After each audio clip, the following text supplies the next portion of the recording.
This is a video specifically on texturing fake rocks once you've made the bulk shape rock. This is a large faux rock spa grotto project where we've removed the diving board and deck to build the unit. We boulderized the block wall because I never like seeing a block wall behind my rock work. It looks fake, so we take over the wall.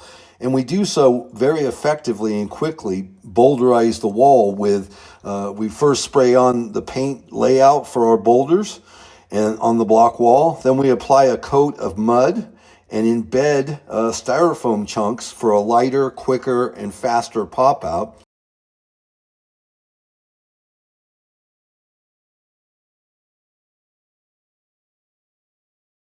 About 10% of the rocks that will be made with expanded metal or lath, where we make big baskets that create much larger and more popped out boulders like these two. Okay, in this video clip, the rocks are bulk shape are made. I'm washing it down right now because I'm going to start doing a texture coat. Let's throw on some water here. Okay, next I'm just applying a layer of mud just by throwing it on. It makes it stick better. And when I say mud, this is just a 3 sand, 1 cement mix that we're coating, and the thickness of it is varying depending on what effects you're trying to produce. Now if you try all this out, this is going to take the air out of it, but a little bit of it's not going to hurt. You're going to try and get a formation here that's got a ridge like this, and then this of course is going to flatten up. Again, just in your troweling of a material, you can affect it with a angular motion. You don't have to trowel off and make it a round rock. Just by taking and adding some, you can start to get this angular motion. I think the next thing to do is to take a piece of tinfoil, and again, if you're just trying to affect this into that angle motion here, you can use a piece like that, or you can specifically just go ahead and crinkle it up a little bit and pull it back out just a tad, leaving in some of the wrinkles. You can see that that's crinkled a little bit. Again, then we'll go ahead and just splash coat a little bit of water on there as somewhat of a barrier, moisture barrier, release agent. And if you come right in here and you're trying to do this flank, and that's all you're attacking right now, you press this into the mud, and watch that you don't get handprints in there. That's not what you're after. And again, your tooling is going to be visible through this tinfoil. So again, just trying to press, and this is usually your best tool to apply any pressure without it getting into a tooled look. Now again, here, just trying to make this pinch up. I had a little bit of a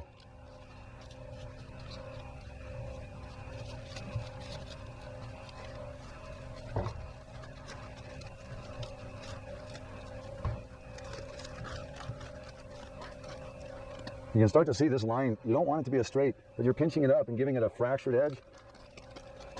And this is trying to be flat. Now if you see how you can carve into this, and this is a real jagged formation we're trying to make here.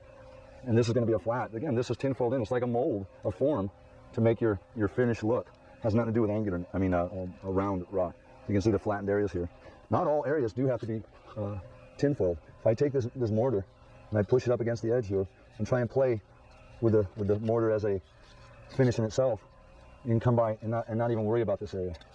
We've definitely got some jagged, straight edges there. Again, the tinfoil on the rest of the mortar that's laid. Usually we'll go ahead and, like I say, crinkle it, add your water onto the surface. Again, here I'm going to try and get this to be very angular. Now where this overlaps, I'm just going to try and get a little closer visible. See, this overlap here is going to be in itself texture. And as you're flattening this stuff out, you're trying to get it to be more angular.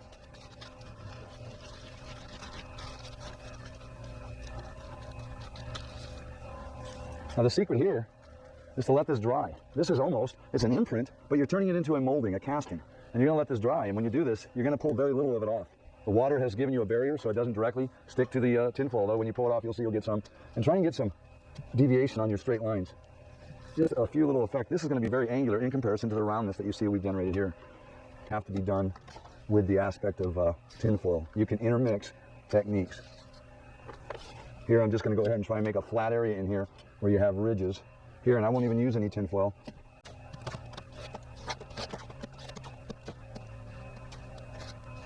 Just all in the way you handle the mud. When it is wet, it's very pliable to be made into any kind of a surface you want.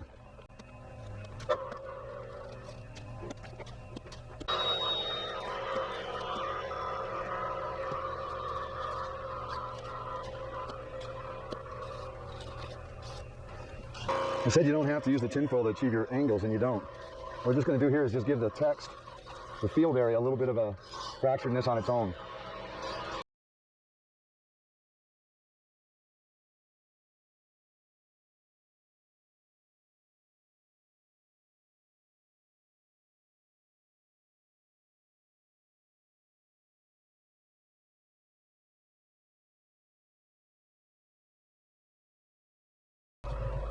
Again, just with a trowel, we've got some very angularness here. Let that set up a little bit. We can still affect it further later.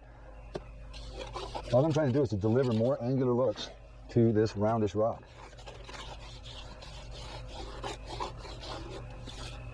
You get a lot of big areas with the tooling look of the trowel. Again, just go ahead. You don't have to trowel the whole rock, or you don't have to tinfoil the whole rock. You can use kind of an imprint of this mortar with the... Now this is going to be truly an imprint, because all I'm going to do now is pull that back off. And that's a lot better than a trowel look. Once the tinfoil is played, it's pretty much, you can't really use it again unless you do something like this where you crinkle it up a lot. You push in and you peel right off. This is a very rough look, but again, even with a little water, it can be softened to where it doesn't look so rough. But this is, in amongst some of this, can be very unique and realistic. Water does its own little eroding like it does in nature, and you can't affect rock with a trowel like this. You start to see areas and develop areas that are natural crackings in this, and you play on them.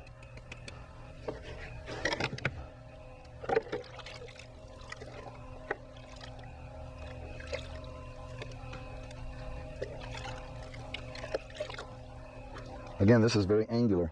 It's not a round, and this can be one left. And even with a paintbrush, you can just soften some of these tool marks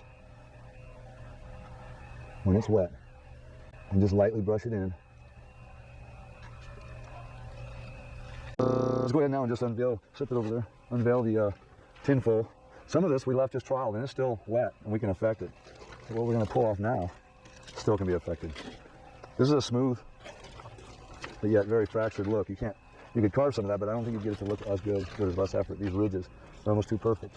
The lap joints can still be carved into. How about a screwdriver? You can come in here and carve even after. Some of this stuff that isn't hardly played on. This is still very wet. And obviously it's easy to do when it's wet.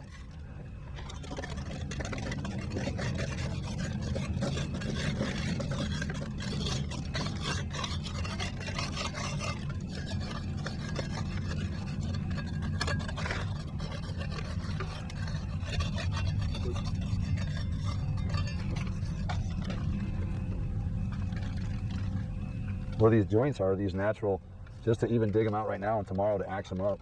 You're just going to make this rock appear that it is much more breaking apart. The whole picture is rocks becoming individual. And this even happens on the rocks themselves. In amongst a rock is a division going on. So you're just trying to highlight that. With this, it's time, like today when I was carving, it was costing me a lot of energy because it was a lot harder. This looks too tooled when you get done. So you tomorrow we'll chop this even some more, and it won't look so obvious. Right now though, we can gain depth. Again, some of this can just be sliced to get that flat edge. I just took off a lot of the ridge, but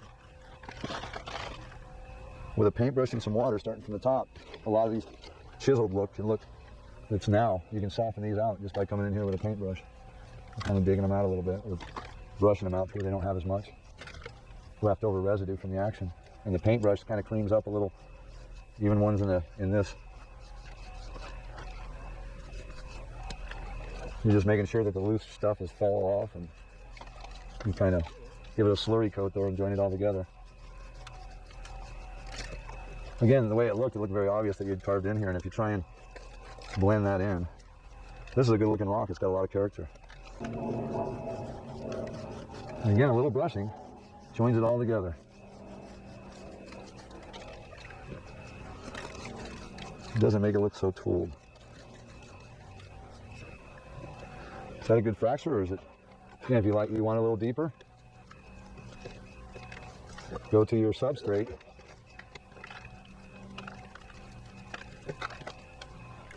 and make it deeper.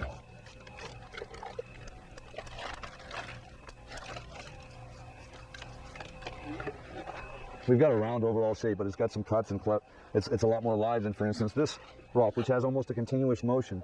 There's some deviation in there, but this is clearly broken and fractured. And to even play on this little mere tinfoiling that I played on here and making this a little deeper. You could pop this out like a little ledge right here from 0 to 1.5 inches and create a level change here that looks like it's broke off. You can continue to add definition to this and also relieve it by carving into. Okay, so now this is the wall. It's almost done. I mean, we're still working it and everything, but you can see it's a lot more angular or fracturing, and it looks more realistic than just a round rock that we had made prior to this. But again, there's a lot of ways to make texture. That's what I teach. I consult with people. I mean, if you're in, downtown Bangor, Maine, and I'm over here in Oregon, I can walk you through step by step on how to do the processes. We're in the 21st century. We got Zoom, we got FaceTime, we got emails, text, and phone calls, and I can literally walk you through. I do with many people. I consult. I also have a 15-day synthetic rock DVD training class, and I've got hands-on classes. But that's what I've done. This was back in 2001, which is 25 years ago. And I've been training since 1996, so I've trained over 12,000 people in the art of synthetic rock. But anyway, thanks for watching. If you enjoyed it, please like, subscribe, and share. And you all have a really great day. Bye.